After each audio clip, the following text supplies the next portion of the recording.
Oi, pessoal, tudo bem? Não reparem a rouquidão aqui, mas estamos aí. Vamos conversar hoje um pouquinho sobre a diferença entre educar e aprender, sobre ensinar e aprender. No título da live, assim, você é professor, vem cá, deixa eu te ensinar. Ou então, você é professor, vamos criar, né? Justamente sobre isso, justamente sobre essa diferença entre o que é aprender e o que é ensinar. E como a gente sente, como a gente vive com isso. Então, muito legal. Olha ali o pessoal chegando. Oi, Su. Oi, Leila. Oi, Glauci. Tudo bem? Que legal. Mi. Muito bacana. Oi, Celso. Muito bom, pessoal. Que delícia vocês aqui. Valeu, valeu. Oi, Glauci. Saudade de você. Que bom te ver por aí. Então, olha só, gente. Quando a gente... Oi, Leila, a gente se viu tanto ontem, né? Então, que bom te ver de novo hoje. Olha só, gente, quando a gente fala da diferença entre aprender e ensinar, porque é basicamente isso, né? É basicamente isso, a diferença entre um professor... Vem cá, deixa eu te contar uma coisa. Vem cá, deixa eu te ensinar. Vem cá, deixa eu explicar uma coisa pra você. E um professor... Deixa eu te escutar e vamos criar alguma coisa juntos, né? Então, são duas abordagens diferentes, só que eu acho que a gente tem dentro da gente tão forte essa definição de professor, sabe? Que quando eu tava pensando assim, o que a gente pode conversar numa live, né? Foi a primeira coisa que veio na cabeça, porque eu acho que isso afeta tanto, não só como a gente vê nossas aulas, né? Mas como os alunos nos veem e como os alunos veem as nossas aulas. Então eu queria fazer uma reflexão aqui com vocês. Se vocês já ouviram, provavelmente já ouviram isso antes, vindo de mim, mas assim, ok, vamos fazer aqui, ó. Pergunta pra vocês. Qual que é a função, qual que é o trabalho do dentista? Cuidar dos dentes, certo? Qual que é o trabalho do pintor? Pintar. Qual que é o trabalho do cozinheiro? Cozinhar. Qual que é o trabalho do professor? Ensinar. Não é isso que vem à mente? Se você fizer essa experiência com todo mundo, oi Gus, se você fizer essa experiência experimenta. Escolhe aí umas profissões, pintor, cozinheiro, chega pra alguém que você conhece e pergunta qual que é a função, qual que é o trabalho do pintor? A pessoa vai te responder pintar, né? Desculpa. Qual que é o trabalho do cozinheiro? Cozinhar. Qual que é o trabalho do médico? Cuidar da saúde. Deixa eu ver, em português é engraçado, né? Então, verdade, muda, né? Muda até o tom de voz. Experimenta fazer isso com algumas pessoas. Experimenta ver o que as pessoas respondem. E quando você chega no professor, veja o que eles vão dizer. Via de regra, as pessoas vão dizer que o trabalho do professor é ensinar. E isso tá com a gente, isso é o que a gente faz. Você virou professor, qual que é o teu trabalho agora? Qual que é a tua função? Qual que é a tua responsabilidade? Ensinar. E, ok, é uma crença que a gente carrega, só que essa crença tem consequências, e consequências significativas.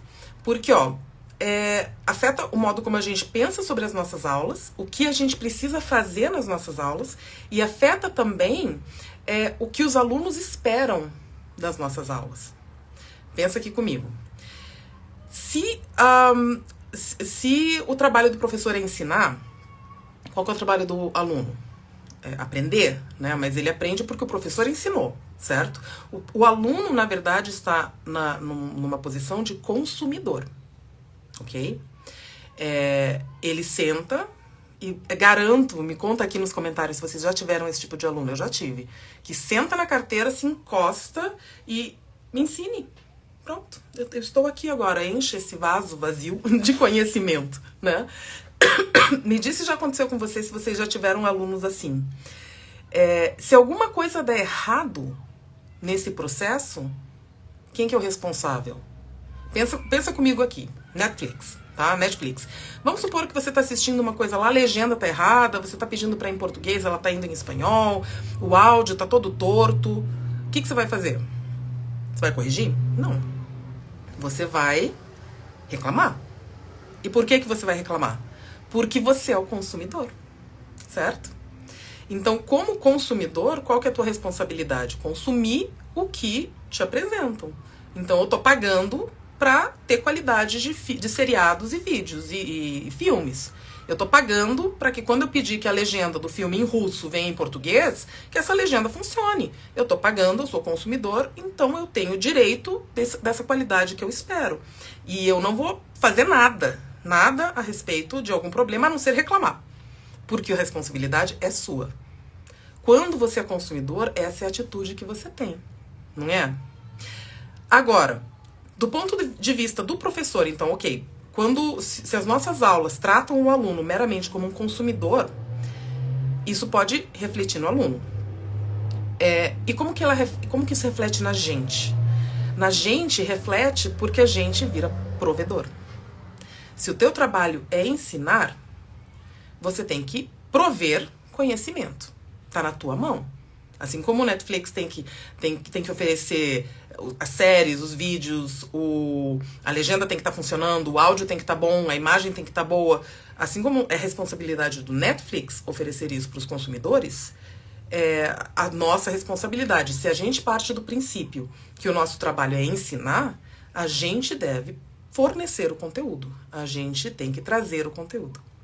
E o que isso significa? Significa que nas nossas aulas a gente pode ter a atitude de deixa eu te dar a resposta, vou te ensinar, vou te mostrar como deve ser feito, vou te dar conteúdo, certo? Faz sentido isso? Se o trabalho do professor é ensinar, o trabalho do aluno é consumir esse conhecimento que o professor vai dar. E o professor tem que levar conhecimento, muito material, não é? Chegar numa aula sem nada, o que você vai fazer? Não, meu trabalho é ensinar. E o que o ensinar tem a ver com material, mas isso é um outro papo. Mas vamos lá. Por ser consumidor, tá? Se o aluno é consumidor, isso isenta o aluno de responsabilidade. Assim como você não tem responsabilidade nenhuma em consertar a legenda do Netflix que está errada, porque você é consumidor de conteúdo, o aluno não tem responsabilidade nenhuma se alguma coisa der errado. Quem já teve aluno que apontou dedo porque não passou, porque o que foi?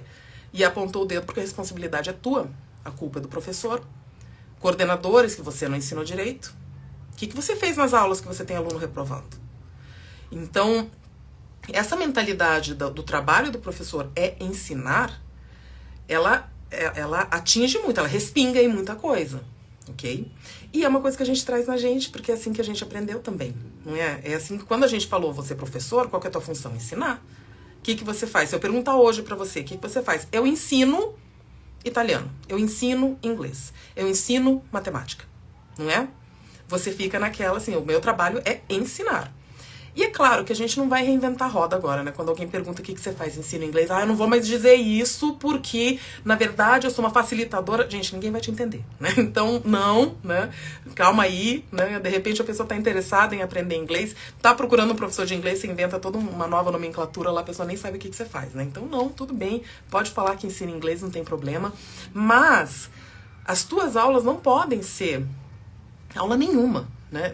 E aqui, olha só, gente, não interessa se é presencial, se é online, se é para um aluno, se é para uma turma, se é para adolescente, se é para adulto, se é um treinamento corporativo, tá? Nada aqui, não, a experiência que vai ser criada entre você e o seu aluno, se o teu trabalho é ensinar e o trabalho do teu aluno é consumir esse conhecimento, é aprender esse conhecimento, a dinâmica vai ser uma. E assim, tudo é experiência na vida, né? Então, se você só falar com o seu aluno, esse é um tipo de experiência. Se o seu aluno só ler, isso também é um tipo de experiência, não é? Se vocês tiverem aulas presenciais, isso é uma experiência. Se vocês tiverem aulas online, isso é um outro tipo de experiência, certo? Então, tudo é experiência. Agora, a qualidade, a eficácia da experiência e o quão interessante ela é, o quão engajante ela é para o aluno, o quão relevante, o quão memorável ela é, isso muda. Não muda? Você lê sobre uma montanha-russa é uma experiência. Você estar na montanha-russa é outra, não é? Então, isso que você tem de essa crença do professor ensina e o aluno recebe, afeta muito mais do que a gente percebe. E para o aluno ser consumidor, se o trabalho dele é consumir conteúdo, se o trabalho dele é aprender, sentar e receber esse conhecimento que você passa, isso isenta o aluno de responsabilidade e isenta o aluno da necessidade de ser criativo. Porque ele não tem que contribuir em nada.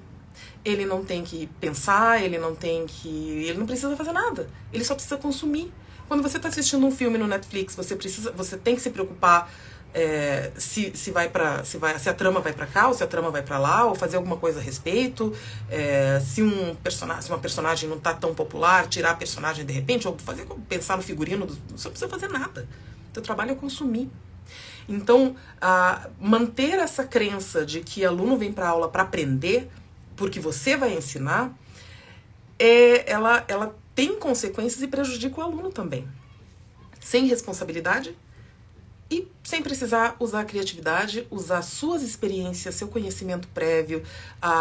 E sem as suas experiências, fica muito menos relevante. Lembra quando a gente conversa assim, sobre material didático, que tem lá o John, o Juan, ou quem for, né? Enfim, aquelas desenhos ou mesmo animações, vídeos. Quem são? Não conheço, não me interessa que o pneu do carro dele furou, sabe? Então não existe uma troca ali, sabe? O aluno não tem empatia. Empatia talvez ele tenha, espero que tenha, né? Se alguém tiver um pneu furado, você tem empatia, né? Mas o aluno não tem uma conexão com isso. Mas enfim, vamos seguindo aqui, ó. Para o professor, o que significa ser provedor? Além de você saber as respostas e aquela pira do professor não pode errar, não pode dizer que não sabe, vem daí também, não é? Se você é provedor, se você é o sage on stage, né, como se diz em inglês, o sábio no palco, e o aluno é simplesmente me ajuda, gente. Telespectador no palco não, né? Quando a pessoa tá no palco me ajuda, pessoal. Telespectador seria na tela. Ele é o audiência, né? Então, se o teu aluno é audiência e você tá lá no palco, o sábio no palco, passando conhecimento para ele, me perdi a linha do raciocínio. Não, mas era que o aluno tá lá só consumindo, ele não tem responsabilidade nenhuma, né? E você tem que saber todas as respostas. Você tem que saber todas, ator, plateia, obrigada, Natasha. Plateia, Mi também, valeu. Audiência também funcionou, né? Você tem que saber tudo, né? Você é responsável por saber tudo, você é responsável por entreter o aluno, você é responsável pelo conteúdo, pelas falas. Você não pode esquecer, por exemplo, que audiência, né? A palavra audiência, né? Ou a plateia. Então, pensa na experiência do aluno, não só na aula, porque ok, a experiência na aula também fica mais passiva, mas fora da aula. Porque se você é o responsável por dar conhecimento, se o aluno é tratado e recebe tudo como um consumidor, fora da aula, por que ele teria que fazer alguma coisa? Você se preocupa como consumidor com a logística do mercado onde você compra? Você se preocupa se o estoque de leite está acabando? Não. Você espera chegar lá e ter leite. Você não se preocupa se o café foi passado na sala de espera do teu médico, ou se a impressora dele está com tinta. Isso não é teu problema. Você é consumidor desse serviço, você quer chegar lá e ser atendido, e sair de lá com uma receita impressa. Então, você não passa o teu tempo fora daquela transação pensando em coisas daquela transação. E é a mesma coisa com o aluno. Se o aluno não está fazendo... E isso a gente escuta um monte, né? Aluno não faz tarefa de casa, aluno não faz a parte dele, aluno não faz nada fora do momento de aula. Se ele não tem responsabilidade nenhuma durante a aula, onde você está lá, por que é que ele teria que ter responsabilidade fora? Você não está ensinando para ele em nenhum momento que ele tem responsabilidade alguma. Você só está lá provendo conteúdo, provendo conhecimento, dando informação para ele, passando conhecimento para ele. Mas ele não tem participação nenhuma. Por que ele teria que ter participação fora da aula? Então, quando a gente encontra, claro que sim, a gente sempre vai ter esses alunos fora da curva, né? Esses alunos que arranjam desculpas, que querem aprender, mas não querem fazer nada a respeito. Isso vem do nosso sistema educacional, do modo como a educação funciona. O aluno vai, senta na carteira, recebe conhecimento, se não passar na prova, se cogita que foi o professor que não fez a parte dele, né? E ele é simplesmente um consumidor. Então, como que a gente reverte isso, né? A questão, e é aí que eu queria falar com vocês sobre essa coisa do professor, deixa eu te ensinar, vem cá, deixa eu te ensinar, e o professor vamos criar, tá? Porque uma coisa que a gente não pensa muito é que o ser humano ama aprender, tá? É nosso, faz parte da essência humana, isso. Ama aprender tudo? Não, ama aprender as coisas que ele gosta. Pense em alguém que gosta de esporte, tá? Gosta muito de esporte. Se você chegar e falar assim, olha, você está num país diferente, tem um esporte típico aqui que você nunca conheceu, quer aprender? Com certeza essa pessoa ia se animar para aprender. Uma pessoa que gosta de jogos, qualquer tipo de jogo, né, ou jogos de carta, ou jogos de tabuleiro, se você chegar e falar, eu tenho um jogo novo para ensinar, ou comprei esse jogo novo e mostra a caixa, essa pessoa vai estar doida para abrir a caixa e aprender a jogar. Uma pessoa que gosta de ler vai se interessar por livros, né? Você vai querer saber mais. Uma pessoa que gosta de cozinhar, com uma receita nova, uma pessoa que ama fazer doce, vamos supor, tá? A pessoa ama fazer bolos, doces. Se você chegar com uma receita nova, o que essa pessoa vai fazer? Vai adorar. E vai querer fazer, vai querer aprender essa receita, não é? A música, mesma coisa. Se você super curte música e alguém chegar pra você, quer conhecer uma banda nova? Você vai querer. Você gosta. Então, as coisas, o ser humano ama aprender. Faz parte de quem a gente é, faz parte da essência de ser humano. Agora, desculpa. Quando a gente tem a chance de participar do processo de aprendizagem, a gente aprende melhor. Tá? Então, voltando àquele lance lá do início. Se um aluno é consumidor e um outro aluno em uma outra realidade, numa outra escola, num outro professor, ele for participante, se sabe, é fato, de que o aluno que participa, o aluno que faz, né, experimenta, coloca a mão na massa, ajuda a criar, ajuda a definir, se sabe como fato de que esse aluno vai aprender melhor do que esse. Quem só consome, aprende menos, retém menos e processa menos, né, de uma maneira muito mais limitada, cognitivamente falando. Tá? Então, as conexões que ele vai fazer, as relações, nossa, isso aqui me lembrou aquela outra coisa que eu aprendi, sabe? Então, tudo isso, quando o aluno é só consumidor, é muito mais restrito. Quando o aluno é participante, é muito maior o aprendizado. Então, ponto pacífico, isso a gente já sabe. Então, qual que é o trabalho do professor? Se não é ensinar. Porque talvez você esteja agora aqui, Lili, não estou entendendo nada do que você está falando. Porque se eu não vou ensinar, eu vou fazer o quê em sala de aula? Né? Se eu não vou levar conteúdo para o aluno, se eu não vou ensinar para ele como usar isso, ensinar os exemplos, ensinar a pronunciar, ensinar ele a criar suas próprias frases, a responder uma conversa, vamos supor que ele está viajando, ele precisa responder essa conversa. Se eu não ensinar ele a fazer essas coisas, que diacho que eu estou fazendo em sala? Para que eu sirvo? É uma crise existencial para o professor, né? Para que eu sirvo? O aluno não precisa de mim. Ou, pior, um robô pode dar aula. Sim, uma aula totalmente demonstrativa e instrucional, com certeza, um robô pode dar, sem problema nenhum. Mas qual que é a diferença, então? O que um professor faz, então? Lembra da história do ser humano amar aprender? Então, qual que é o trabalho do professor? O teu trabalho como professor, o trabalho de todos os professores, até aqueles que não estão fazendo isso no momento, o trabalho de todo professor no universo é o quê? É escutar seu aluno, é conhecer seu aluno, de verdade, não é só escutar como é que foi o fim de semana, que legal, então, olha aqui, ó, temos essa gramática para conversar hoje. Não, escutar de verdade, conhecer o seu aluno, conseguir pensar de forma criativa e inclusiva com qualquer tópico. Então, por exemplo, mas o que eu vou fazer então, Lília? Eu só vou falar sobre o que o aluno quer falar?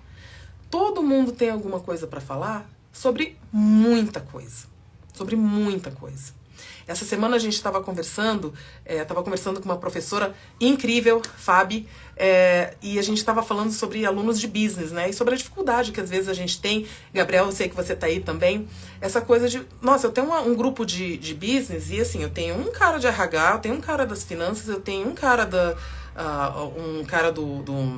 auditing, auditoria, um cara... Como é que eu faço um tema que abranja todo mundo? E aí você pensa nos livros, né, trazendo aqueles case studies assim, super específicos, que o cara do RH vai ficar rolando o olho se for o de finanças, né? O cara de finanças vai achar um tédio falar sobre as coisas de RH. E enfim, né, você tem essa restrição.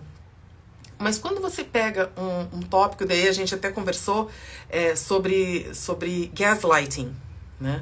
E como gaslighting acontece num contexto de business, né? Não pessoal, mas como que isso pode acontecer entre clientes, com o chefe.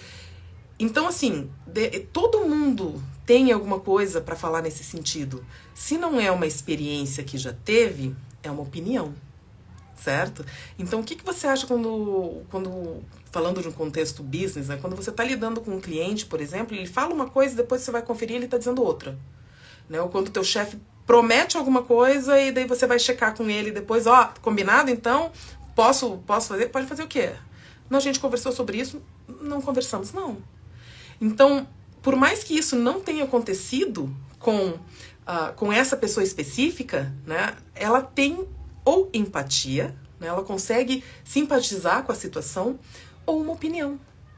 Então, você pegando um tópico maior, não tão específico, cada um tem uma história para contar.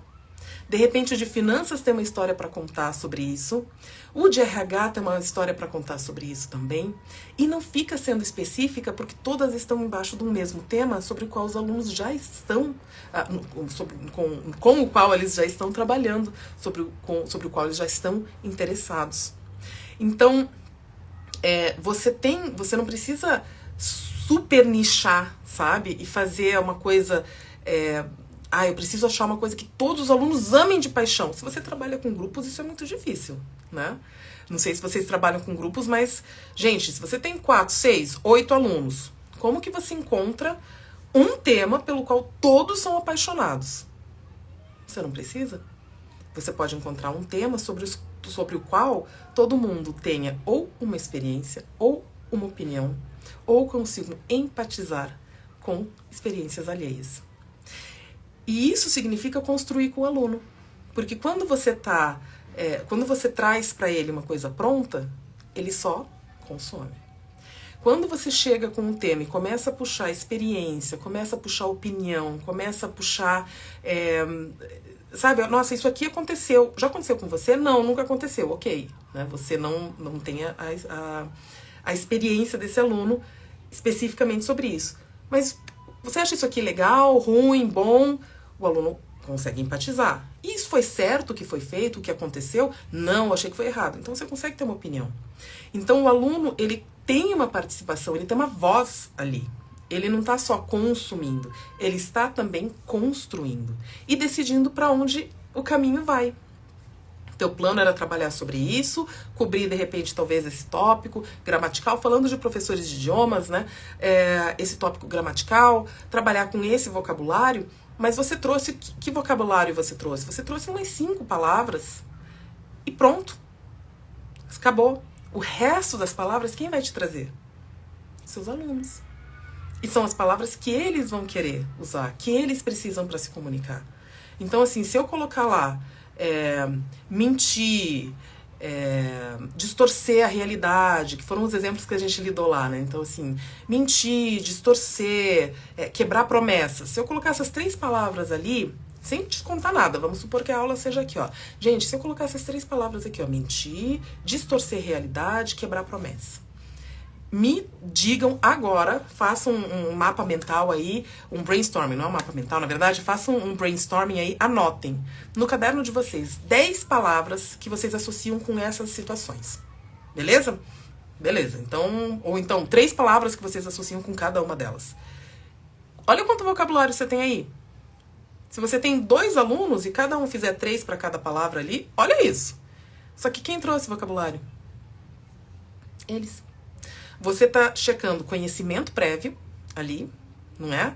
Você tá ajudando eles a, de repente, recuperar palavras que estão passivas no vocabulário deles. Ou seja, se eles lerem essa palavra, eles reconhecem, mas eles não conseguem usar. Eles vão estar lá, sabe aquela cena do aluno, tipo, professor, sabe aquela palavra? Eu já vi, eu lembro que eu vi, na semana passada eu vi.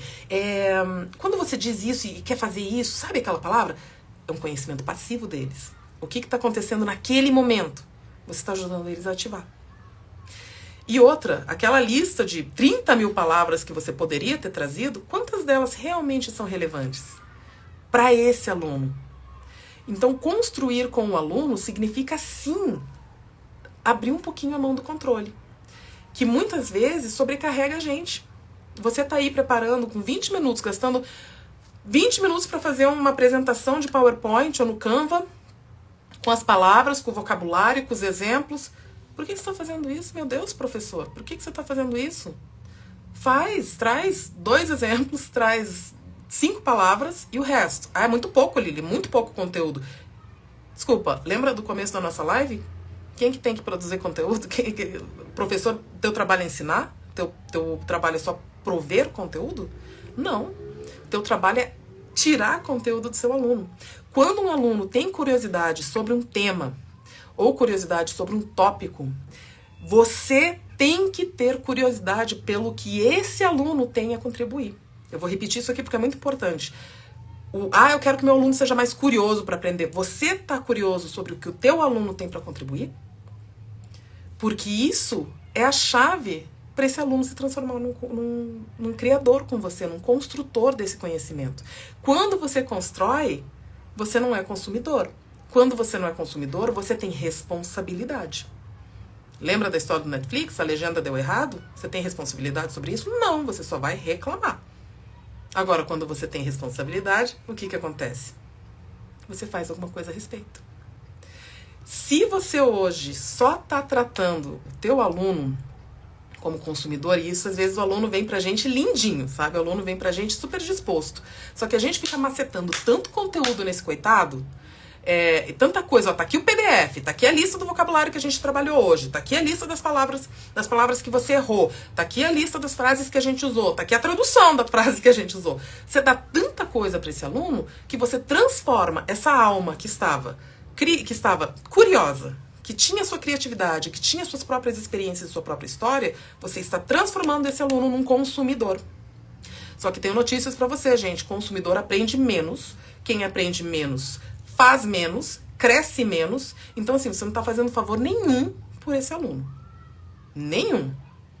E aluno que senta e espera que você dê a lista do vocabulário da aula, a lista dos exemplos que foi feito, a lista das traduções, a lista do não sei mais o que, um resumo da aula. Esse aluno é um consumidor passivo. Reconheça de longe e saiba que você vai ter que, aos pouquinhos, ir ajudando essa pessoa a entender que aprendizado se constrói. E quem constrói para você não é o professor. Você constrói junto. Só que se o professor, e aí é pra gente, tá? Ó, galera, isso é pra gente aqui. Se a gente está tratando o aluno como consumidor, se a gente está se vendo como provedor de 100% do que acontece na aula, a gente não pode esperar responsabilidade do aluno. Simples assim. Você vai ter aquelas exceções, aqueles alunos lindos, maravilhosos que a gente ama, né? Você vai ter as exceções dos alunos que naturalmente vão fazer isso. Mas, via de regra, você pode até estar minando o aprendizado de outros que poderiam estar interessados e dispostos a participar, e você está sufocando eles, provendo tudo. É tipo pai helicóptero. Quem faz tudo, sufoca o crescimento. Tá? Então, assim, tarefa pra gente pensar aí nessa semana. Eu sei que tá chegando o Natal aí, a gente acaba não tendo, às vezes, tantas, de repente já tá saindo de férias, né? Tá tirando uma folguinha, de repente já não tá mais com a agenda tão cheia para esse período. Mas se você vai preparar a aula, eu queria que você fizesse o seguinte: dá uma olhada nessa aula que você preparou e pensa no que você tá trazendo para a aula, no que você tá oferecendo para os teus alunos que eles poderiam fazer. Então, assim, desculpa, gente. Esse tópico de gramática aqui, eu vou trazer 10 exemplos para eles. 9 exemplos para eles. Por quê? Porque 3 são afirmativo, 3 são negativo, 3 são perguntas. Começa simples. Não, você não vai levar 9 exemplos. 3 de cada. Você vai levar 1 de cada. Então são 3. Já diminuiu o teu tempo de preparação, de planejamento aí. São 3. E o resto, o que você vai fazer? Você vai encorajar eles a participar também, a criarem. De repente em duplas, em grupos, se for uma turma maior, né? Então, Leila, que legal, né? Você já fazendo algumas alterações aí. Pensa no que o aluno, pensa no que você está fazendo, só que pergunta se o aluno poderia estar fazendo alguma coisa. Você não precisa dar todo o vocabulário. Você não sabe o que é importante para o aluno, não é? Então, você está falando de aniversário, e a Cami, eu sei que está aí, é um exemplo que ela sempre usa. Está falando de aniversário, meu aniversário é dia 24. Então, se a gente está falando de aniversário, que número que eu quero aprender? 24. É esse o número que eu quero aprender. Porque eu quero falar do meu aniversário, não é? Então, assim, você de repente lá tá pensando, eu vou escolher o 19 porque é o do meu aniversário, o 13 porque é do meu andar, o 2 porque eu tenho 2 gatos. Pra você, esses números são maravilhosos e fazem muito sentido. E pro aluno? Por que você não pergunta pro aluno? Não é? Então, gente, tarefinha pra refletir, uma coisa pra gente pensar. O que eu estou provendo que eu podia ajudar o aluno a construir? O que eu tô preparando? Quantas coisas eu tô preparando para a aula que eu poderia estar fazendo com o aluno? E é só esse pensamento para guardar aqui no coração, guardar aqui na cabeça, porque o trabalho do professor não é ensinar. O trabalho do professor é inspirar, é guiar, é ouvir de verdade, é encorajar, é mostrar o caminho certo, é ajudar a polir, é ajudar a se levantar quando cai, é mostrar o caminho, mas não é passar conhecimento assim, blá, pronto, abre aqui o vaso e pronto, jogando conhecimento desse. Não é. Gente, alguns de vocês vão encontrar ainda essa semana, né? Tem gente aqui comentando, gente que a gente vai se encontrar amanhã de manhã também, né? Somos guias, isso aí. Lavínia, é muito bom te ver aqui. Somos guias, Leila, perfeito. Somos guias. Eu acho, e quem tá nas mentorias e nos cursos sabe, eu acho que a profissão que mais tem a ver com professor, vocês vão dar risada, mas isso é tema para outra live, tá? É guia turístico. O que a Lili quer dizer com isso? Na próxima live eu conto, mas eu acho que é tudo a ver, assim, sabe? Eu me vejo como guia turístico, total. E você? Gente, muito bom que vocês estavam aqui. Vamos pensar em ajudar o aluno a construir com a gente e não só a entregar para eles. Beleza? Nos vemos numa próxima, pessoal. Beijo. Tchau, tchau.